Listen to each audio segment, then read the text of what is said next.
వేసిన తర్వాత క్లాప్స్ కొట్టండి అందరూ. వేసిన తర్వాత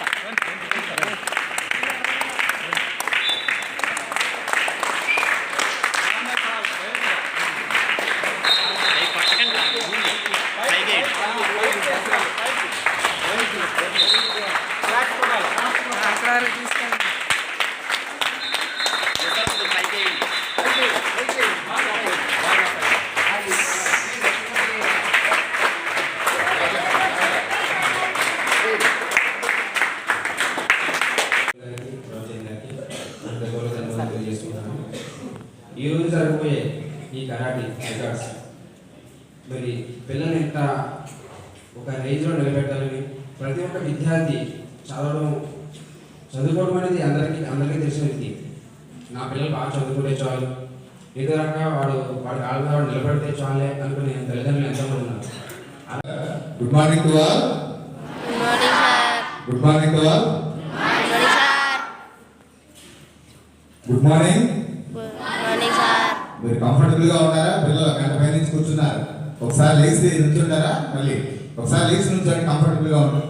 ఎందుకంటే అలా కూర్చుని ఉంటే కంటిన్యూగా ఇంకెందుకు జస్ట్ నెక్స్ట్ లో చక్కటి కార్యక్రమాన్ని ఏర్పాటు చేసినటువంటి గురుకుల పాఠశాల గౌరవ ప్రిన్సిపాల్ గారికి, మిమ్మల్ని అన్ని రకాలుగా తీర్చిదిద్దుతున్నటువంటి మీ టీచింగ్ స్టాఫ్కి, ఈనాటి ఈ కార్యక్రమానికి రూపకల్ప మీ అందరికీ గురువులు, కరాటే మాస్టర్ గారికి, చక్కటి స్ఫూర్తిదాయకమైనటువంటి సందేశాన్ని ఇచ్చినటువంటి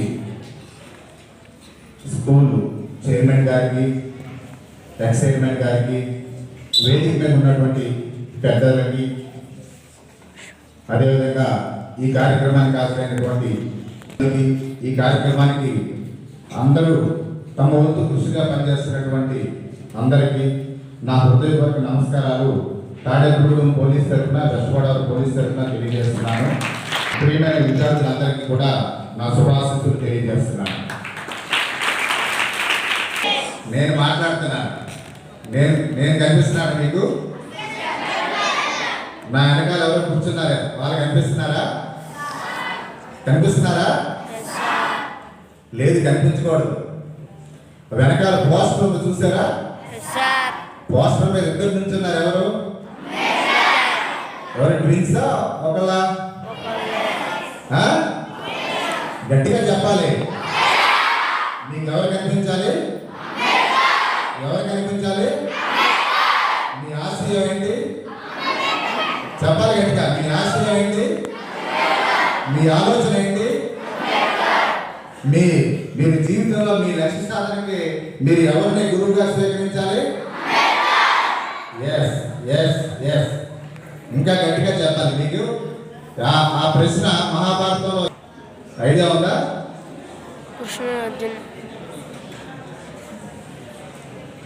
ద్రోణాచార్యుడు ఎవరు అడుగుతాడు?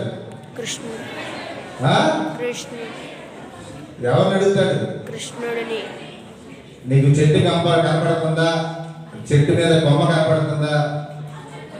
చెట్టు మీద ఉన్న పక్షి కనపడుతుందా? ఏం కనపడుతుంది? ఎవరు అడిగారు? ద్రోణాచార్యుడు అర్జునుడు. ద్రోణాచార్యుడు ఎవరు? అర్జునుడు గురువు. ద్రోణాచార్యుడు ఎవరు? అర్జునుడి గురువు.